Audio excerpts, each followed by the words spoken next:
매일 먹으면 오히려 해롭습니다. 70대가 절대 피해야 할 음식 5가지. 여러분은 오늘 아침 어떤 반찬 드셨나요? 김치 한 조각, 된장국 한 숟갈, 간단히 두유 하나? 이게 문제일 거라고는 상상도 안 하셨을 겁니다. 그런데 저는 지금 70대 이상 어르신들에게 이런 말씀을 드리고 싶습니다. 지금 매일 드시는 그 음식들, 건강에 좋은 줄 알고 매일 챙겨 먹는 그 반찬들이 사실은 병을 부르는 음식일 수도 있습니다. 너무 자극적인 이야기일까요? 하지만 저는 40년간 의사로 살면서 건강을 위해 먹던 음식 때문에 오히려 병이 악화된 환자들을 수없이 봐왔습니다. 위장염, 고혈압, 당뇨, 심장병, 그리고 아주 흔한 문제, 피부 건조와 가려움, 면역력 저하, 장 트러블까지. 문제는 우리가 뭘 몰라서 그런 게 아닙니다. 익숙해서 문제입니다. 젊었을 땐 괜찮았던 음식이 70대 이후에는 독처럼 작용합니다. 몸이 바뀌었는데 식습관은 그대로이기 때문입니다. 오늘 영상은 단순히 나쁜 음식을 나열하는 데 그치지 않습니다. 왜 그 음식이 위험한지, 우리 몸이 왜 그렇게 반응하는지, 그리고 무엇으로 바꾸면 더 좋은지 근거와 함께 알려드릴 겁니다. 부모님이 매일 김치를 찾으신다면, 된장국을 국물까지 드신다면, 건강하라고 두유를 챙겨 드린다면 꼭 오늘 이 영상을 끝까지 보셔야 합니다. 지금부터 70대가 절대 매일 먹으면 안 되는 음식 5가지, 그리고 건강하게 바꾸는 방법까지 하나씩 알려드리겠습니다. 1부, 노화와 음식의 관계. 많은 분들이 이렇게 말씀하십니다. 나는 평생 김치 먹고 된장국 먹고 어묵도 먹고 별 탈 없이 살아왔다. 이제 와서 갑자기 그걸 못 먹는다는 게 말이 되느냐고요. 맞습니다. 그 음식들이 문제인 게 아니라 그 음식을 받아들이는 내 몸이 달라진 겁니다. 사람은 나이가 들수록 몸 안의 필터 기능이 약해집니다. 그 필터는 위장, 간, 신장 그리고 혈관입니다. 젊었을 때는 짠 음식을 먹어도 신장이 나트륨을 잘 걸러줬고, 기름진 음식을 먹어도 간이 해독을 해주고 쓸개가 잘 분해를 해줬습니다. 그런데 70세가 넘어가면서 이 장기들이 서서히 지치기 시작합니다. 예전엔 문제가 없었던 음식도 이제는 부담이 되고 누적되면서 병으로 이어지는 거죠. 특히 중요한 게 하나 더 있습니다. 흡수와 배출의 균형이 무너지기 시작한다는 것입니다. 위장에서는 소화효소 분비가 줄어들고 음식이 위에서 오래 머물면서 더부룩함이 생기고 흡수가 잘 안 되니 영양은 부족하고, 그렇다고 먹은 걸 다 배출하느냐? 그것도 아닙니다. 노년기의 흔한 변비, 더부룩함, 식욕 부진, 이런 증상은 대부분 장기들이 제 역할을 못해서 생기는 겁니다. 그래서 이 시기엔 먹는 것 자체가 치료이자 독이 될 수도 있습니다. 같은 밥 한 공기라도 누가 어떤 몸 상태에서 어떻게 먹느냐에 따라 몸이 회복되기도 하고 망가지기도 합니다. 또 한 가지 놓치기 쉬운 점이 있습니다. 면역력의 70%는 장에서 시작된다는 사실입니다. 즉 잘못된 식습관이 장을 자극하고 면역을 떨어뜨리면 감기 같은 가벼운 질병부터 당뇨, 고혈압, 관절염, 심지어 암까지 전신 질환으로 이어질 수 있는 겁니다. 그래서 젊었을 땐 그냥 음식이었던 것들이 이제는 나의 건강을 좌우하는 약이 되기도 하고 조용한 독이 되기도 하는 시기. 그게 바로 70세 이후의 몸입니다. 이제부터 소개해드릴 5가지 음식은 어쩌면 여러분이 오늘도 식탁에 올려놓았을 겁니다. 하지만 그 음식들이 어떻게 여러분 몸에 부담을 주고 어떤 병을 불러올 수 있는지 이제부터 하나씩 설명드리겠습니다. 지금부터는 70대가 매일 먹으면 병을 키우는 음식 5가지. 첫 번째 음식부터 자세히 알려드리겠습니다. 2부, 70대가 매일 먹으면 안 되는 음식 5가지. 첫 번째 음식, 김치. 김치요? 김치가 왜요? 이런 반응 정말 많이 들었습니다. 김치는 발효식품이고 유산균도 많고 한식의 자존심이자 전 세계적으로 건강식으로 인정받은 음식이죠. 그런데 문제는 얼마나 자주 얼마나 많이 먹느냐입니다. 김치 한 접시에는 평균적으로 700mg 이상의 나트륨이 들어 있습니다. 된장국 한 숟갈만 더해도 하루 권장량을 훌쩍 넘는 경우가 허다합니다. 특히 70세 이후의 몸은 나트륨을 예전처럼 잘 배출하지 못합니다.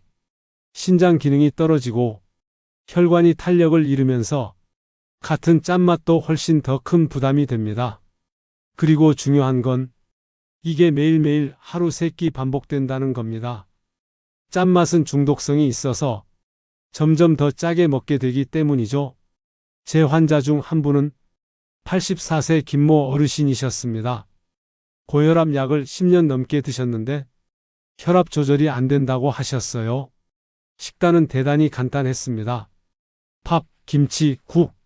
매 끼니마다 빠지지 않았고 김치는 소금이 제대로 들어간 묵은지도 자주 드셨습니다. 제가 가장 먼저 권한 건 김치를 줄여보시라는 거였습니다. 처음엔 너무 밍밍하다고 불편해 하셨지만 2주가 지나고 나서부터 혈압이 눈에 띄게 안정되기 시작했습니다. 2달이 지나자 고혈압 약 복용량을 절반으로 줄일 수 있었습니다. 김치를 끊으라는 말이 아닙니다. 덜 짜게 덜 자주 드셔야 한다는 뜻입니다. 가능한 방법 몇 가지 알려드리고, 첫째, 저염 김치를 선택하세요. 마트에도 있고 집에서도 소금량을 절반으로 줄이면 됩니다. 둘째, 하루 한 접시 이상은 넘기지 마세요. 밥 한 숟갈에 김치 한 젓가락. 이 정도면 충분합니다. 셋째, 백김치, 물김치로 바꿔보세요. 소금과 고춧가루 부담이 적고 유산균은 그대로 살아 있습니다. 이렇게만 해도 혈압, 신장, 혈관 건강이 훨씬 좋아질 수 있습니다. 김치는 우리의 자랑스러운 음식이지만 그만큼 조심해서 먹어야 할 시점이 된 겁니다. 두 번째 음식, 두유. 건강을 위해 아침마다 두유 한 잔씩 챙겨 드시는 분들 많습니다. 특히 밥이 잘 안 넘어가거나 식사량이 줄어든 어르신들에게 두유는 단백질도 보충해주고 소화도 잘 되니 딱 좋은 식품처럼 느껴지죠. 그런데 문제는 우리가 마시는 대부분의 시판 두유가 진짜 콩보다 맛과 설탕으로 만든 음료라는 데 있습니다. 마트에서 쉽게 구할 수 있는 두유 대부분은 당 함량이 높고 각종 첨가물과 향료, 유화제 같은 몸에 부담을 줄 수 있는 성분들이 들어 있습니다. 두유 하나에 들어있는 당이 각설탕 4개에서 5개, 심지어 6개가 넘는 제품도 있습니다. 겉으로 보기엔 건강음료처럼 포장돼 있지만 사실은 단맛 나는 콩 음료인 셈이죠. 특히 70세 이후엔 당 흡수 조절 능력이 떨어지기 때문에 이런 두유는 혈당을 급격히 올리고 췌장에도 큰 부담을 주게 됩니다. 게다가 콩 속에 들어있는 식물성 에스트로겐이라는 성분이 갑상선 기능 저하나 호르몬 균형에 영향을 줄 수 있다는 보고도 있습니다. 이런 이유로 건강을 위해 매일 마셨던 두유가 오히려 몸을 더 피곤하게 만들고 혈당을 불안정하게 하고 심한 경우엔 불면증이나 피로, 심장 두근거림 같은 증상까지 유발할 수 있습니다. 그렇다면 대안은 없을까요? 있습니다. 두유를 아예 끊으라는 게 아닙니다. 진짜 두유를 찾으셔야 합니다. 다음 3가지만 기억하시면 됩니다. 첫째, 무가당 두유를 고르세요. 제품 겉면에 무가당이라고 적혀 있어야 하고 성분표에서 설탕, 액상과당이 들어가 있지 않아야 합니다. 둘째, 원재료 확인은 꼭 하세요. 정제수 다음에 바로 대두, 콩이 80% 이상 들어 있어야 합니다. 대두 30% 이런 제품은 콩보다 첨가물이 더 많다는 뜻입니다. 셋째, 직접 만드는 방법도 생각해 보세요. 불린 콩을 삶아서 갈면 첨가물 하나 없이 순수한 두유를 만들 수 있습니다. 이렇게만 바꿔도 하루 한 잔의 두유가 진짜 건강음료가 됩니다. 건강해지려고 마신 두유가 내 몸을 조용히 병들게 하고 있다면 지금이라도 멈춰야 하지 않을까요? 세 번째 음식, 어묵과 소시지. 밥상에 가장 자주 올라오는 반찬 중 하나? 바로 어묵입니다. 또 간편하게 반찬으로 넣기 좋은 게 소시지죠. 조리도 간단하고 맛도 있고 어르신들 입맛에도 잘 맞습니다. 그런데 이 2가지 음식에는 치명적인 공통점이 있습니다. 바로 가공육이라는 점입니다. 가공육은 고기 본연의 형태가 아닌 가공 공정을 거쳐 만들어진 식품입니다. 문제는 그 가공 과정에서 들어가는 질산염, 아질산염, 인공색소, 방부제, 다량의 나트륨입니다. 이 성분들은 간과 신장에 큰 부담을 주고 장기적으로는 대장암, 위암, 심혈관 질환과 연관된다는 연구 결과도 많습니다. 특히 어묵은 대부분 기름에 튀긴 상태로 유통되기 때문에 산화된 기름이 혈관을 손상시킬 수 있습니다. 그리고 소시지는 포화지방이 높고 트랜스지방까지 포함된 경우가 많아 혈관을 막고 염증을 키우는 데 영향을 줍니다. 제 환자 중 76세 이모 어르신은 매일 저녁 어묵볶음을 반찬으로 드셨습니다. 간단하고 익숙한 메뉴였죠. 하지만 몇 개월 전부터 가슴이 답답하고 식후에 소화가 잘 안 된다는 증상을 호소하셨습니다. 검사 결과 경동맥 협착이 발견됐고 콜레스테롤 수치는 기준치의 1.5배를 넘었습니다.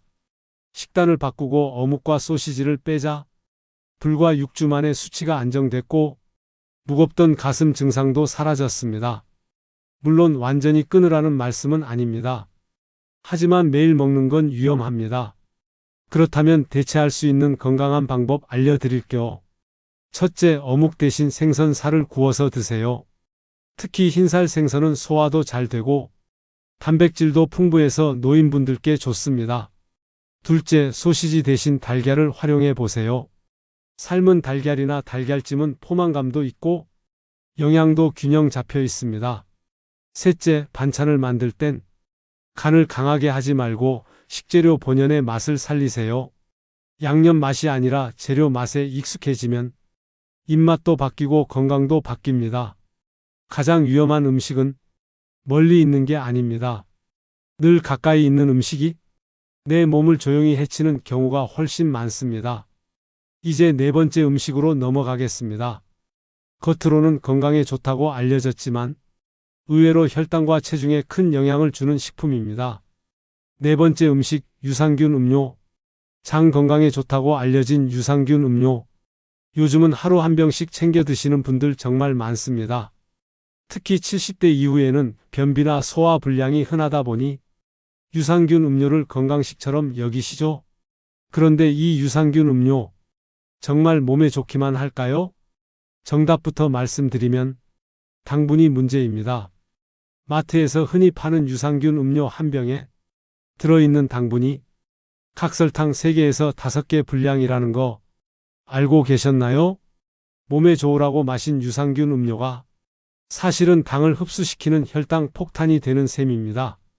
특히 70세 이후엔 혈당을 조절하는 인슐린 기능이 떨어지고 장 점막도 약해지기 때문에 이런 음료는 오히려 당뇨, 비만, 피로감, 지방간 같은 대사 질환을 악화시킬 수 있습니다.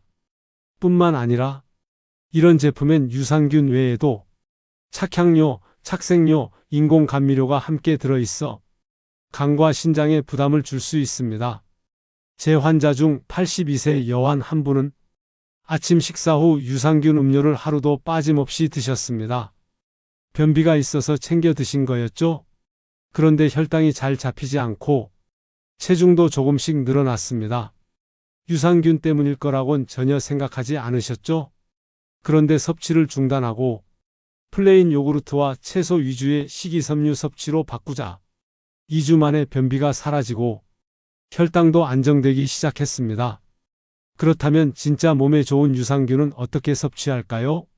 아주 간단합니다. 첫째, 무가당 플레인 요거트를 선택하세요. 맛은 없지만 효과는 확실합니다. 둘째, 발효식품을 드세요. 김치, 된장, 청국장에는 유익한 유산균이 자연 상태로 들어 있습니다. 셋째, 정제된 유산균 보충제를 활용하는 것도 방법입니다. 약국이나 병원에서 본인의 상태에 맞는 제품을 고르는 게 좋습니다. 넷째, 식이섬유와 함께 섭취해야 유산균이 잘 정착합니다. 채소, 과일, 견과류 같은 음식이 장내 환경을 유산균에 맞게 만들어줍니다. 건강하자고 매일 마시는 음료가 오히려 혈관을 상하게 하고 장 건강을 망친다면 이제는 바꿔야 하지 않을까요? 다음으로 5번째 음식입니다. 한국인의 식탁에서 절대 빠지지 않는, 하지만 매일 먹으면 몸을 망치는 바로 그 음식입니다. 5번째 음식, 국과 찌개.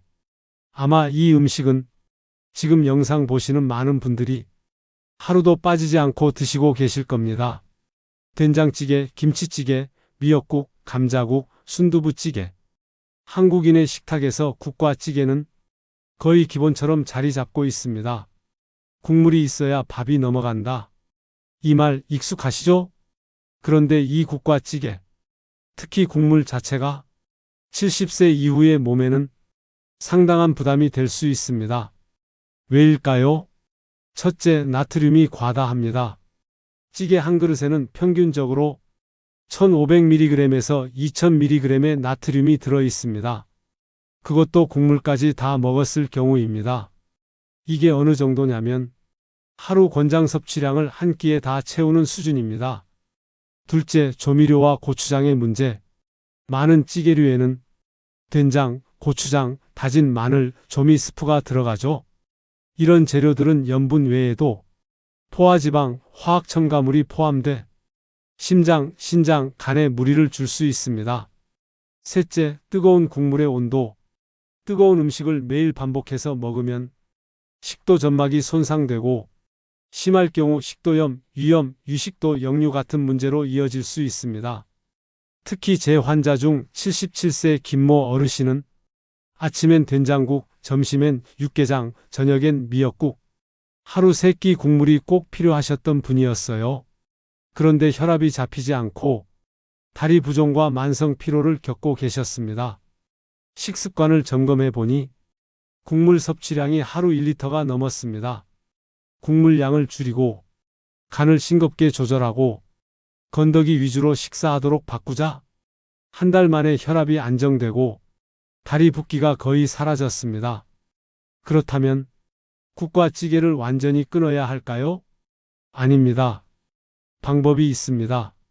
첫째, 간은 되도록 국간장이나 천일염으로 최소화하고 된장, 고추장 양을 줄이세요. 둘째, 국물은 최대 2~3 숟가락만 드시고 건더기 위주로 드세요. 맑은 국은 오케이, 진한 찌개는 줄이는 게 좋습니다. 셋째, 국 대신 나물, 조림, 구이처럼 수분 없는 반찬을 늘리세요. 넷째, 먹고 난 뒤 입이 마르면 그건 짠 겁니다. 단순한 기준 같지만 몸이 바로 신호를 보내고 있다는 뜻입니다. 국과 찌개는 위로도 되고 정서적으로 익숙한 음식이지만 이제는 습관처럼 먹을 게 아니라 조절해서 먹어야 하는 음식이 된 겁니다. 3부. 건강한 식단으로 바꾸는 방법. 지금까지 말씀드린 5가지 음식. 김치, 두유, 어묵과 소시지, 유산균 음료, 국과 찌개. 이 음식들이 반드시 나쁘다는 말이 아닙니다. 젊었을 때는 괜찮았고 오랫동안 익숙했던 음식들이지만 70세를 넘기면 몸이 바뀌고 받아들이는 방식도 달라진다는 것. 그게 핵심입니다. 그렇다면 이제부터는 어떻게 바꿔야 하느냐? 어렵지 않습니다. 크게 5가지 원칙만 기억하시면 됩니다. 첫째, 짜게 먹는 습관을 줄이세요. 음식의 간은 처음 입에 넣었을 때 심심하다고 느껴지는 수준이 딱 맞습니다. 나트륨은 맛이 아니라 습관입니다. 처음엔 밍밍하게 느껴져도 2주만 지나면 혀가 적응합니다.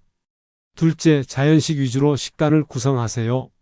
되도록 가공되지 않은 식재료, 쌀, 채소, 생선, 두부, 달걀, 과일, 이런 것들이 위장에도 부담이 덜하고 장기 건강에 가장 좋습니다. 셋째, 식사는 심플하게 하세요. 반찬은 3가지면 충분합니다. 현미밥, 나물, 생선구이. 이 정도면 영양은 충분하고 몸은 훨씬 편해집니다.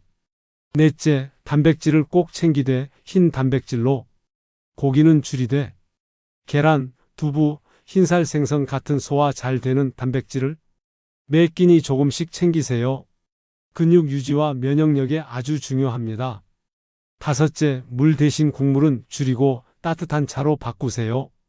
국물보다 더 좋은 건 미지근한 물, 보리차, 생강차, 결명자차 같은 따뜻한 차입니다. 소화에도 도움되고 나트륨 걱정도 없습니다. 그리고 마지막으로 한 가지 더. 먹는 즐거움을 버릴 필요는 없습니다. 하지만 그 즐거움이 몸을 병들게 해선 안 됩니다. 익숙함이 아니라 이로움을 기준으로 이제는 식단을 다시 구성해야 할 때입니다. 지금 바꾸면 늦지 않습니다.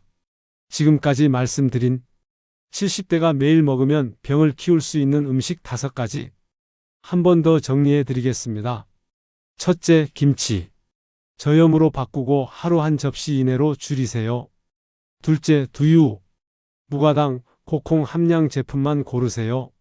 셋째, 어묵과 소시지. 가공육 대신 생선, 달걀, 두부로 대체하세요. 넷째, 유산균 음료. 플레인 요거트, 발효식품, 보충제 섭취로 전환하세요. 다섯째, 국과 찌개.